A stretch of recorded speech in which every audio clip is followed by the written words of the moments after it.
Salut les hommes! Alors aujourd'hui je vais enfin vous présenter la recette du Backofen. C'est vraiment le plat familial du dimanche. Backofen, le pot-au-feu alsacien qui est presque aussi connu que la choucroute en plat traditionnel alsacien. Alors Backofen, ça veut dire four du boulanger. Pourquoi? Parce qu'en fait, le Backofen est beaucoup plus interculturel qu'on ne le croit, puisqu'il est inspiré d'un plat d'origine juive, le hamin.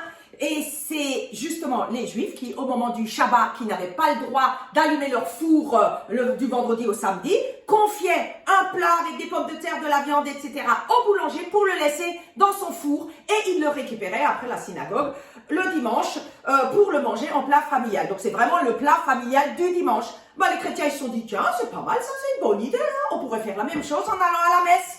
Alors évidemment...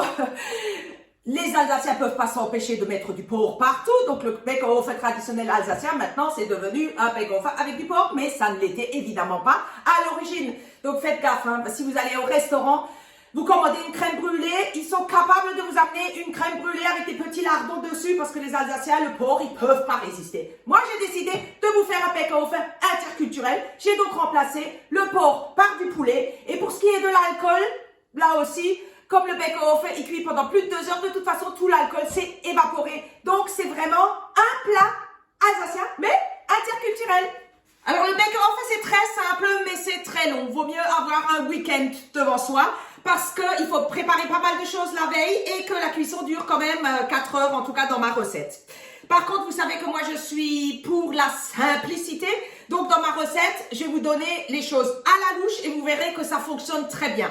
Il faut à peu près 1,2 kg, 1,5 kg de légumes, 1,2 kg, 1,5 kg, vous faites moite-moite, hein, de viande.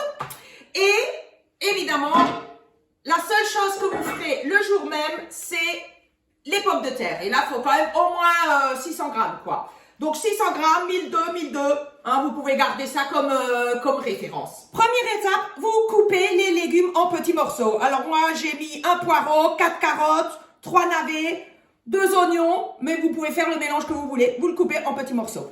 Ensuite, vous coupez également la viande à petits morceaux.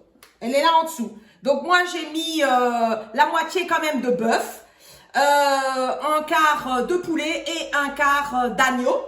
Et vous prenez une poignée ou deux de vos légumes, vous les mettez par-dessus et vous remplissez hein, jusqu'à la limite avec du vin blanc sec. De préférence alsacien, bien entendu. Donc là, on a ce qui a été fait la veille. La viande recouverte de légumes, parsemée de thym, de laurier, de baies de genièvre et de clous de girofle qu'on a mis toute la nuit dans le frigo, accompagné de sa potée de légumes. Et on reprend tout ça le lendemain matin avec les pommes de terre et on est prêt à faire son Backofen. Alors, vous avez préparé vos pommes de terre en fines lamelles et votre bouquet garni. Ça veut dire que maintenant, vous êtes prêt à confectionner votre Backofen. Et vous allez voir, il n'y a rien de plus simple. Vous mettez une couche de pommes de terre salée poivrée, une couche de légumes salée poivrée, une couche de viande salée poivrée. Vous recommencez avec les pommes de terre, vous recommencez avec les légumes, vous recommencez avec la viande. Et voilà, et à la fin, quand c'est prêt, il y a encore une petite manipulation à faire que je vous expliquerai tout à l'heure. Mais déjà, on va commencer par préparer le Backofen. Voilà, pommes de terre.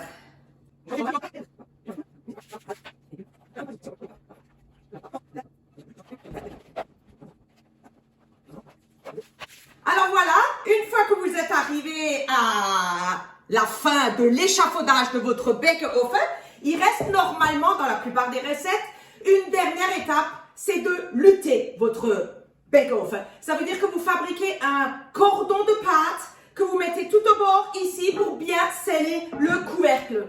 Le problème, c'est que lutter, ça sert plus à rien. Pourquoi est-ce qu'on luttait dans le temps? C'est parce que le Backofen restait pendant des heures dans le four du boulanger et on avait peur que quelqu'un passe, un gamin, bon, n'importe qui, hein, et prenne une grosse louche de Backofen puis à la fin tu te retrouves avec la moitié de ton Backofen. Moi je suis à peu près sûre que mon gamin c'est pas ça qu'il va venir me voler. En fait, il y a une alternative beaucoup plus simple. Vous prenez un aluminium, voilà, vous le coupez à la hauteur, hop là. Et vous scellez avec votre bout d'aluminium. Et ça fera très bien l'affaire. Hop là, on met dessus. Et ça y est. il est prêt à aller au four. Tu as préchauffé ton four à 200 degrés. J'espère que tu en as un grand. Ou alors une marmite plus petite. Et tu le mets... tu fais du sport en même temps. Tu le mets dans ton four. Et tu touches plus à rien pendant 2 heures. Et au bout de 2 heures, tu descends la température de 200 à 170 et tu le laisses encore 1h45.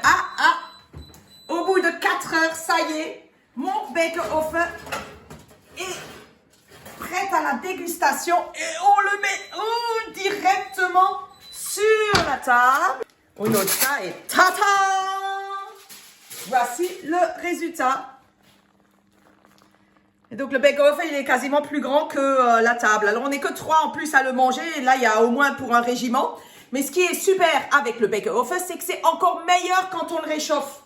Alors donc là, on va quand même goûter le bacon au feu. On plonge bien dedans pour avoir de tout. Toutes sortes de viande. Voilà. Et aussi 2 pommes de terre. Voilà. Et voilà, la première part est pour vous.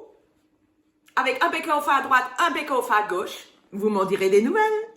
Allez, hop là, tchuss! Et oh, pas si vite! N'oublie pas de liker et de commenter et de partager et de t'abonner et d'aller voir mon spectacle. Donc,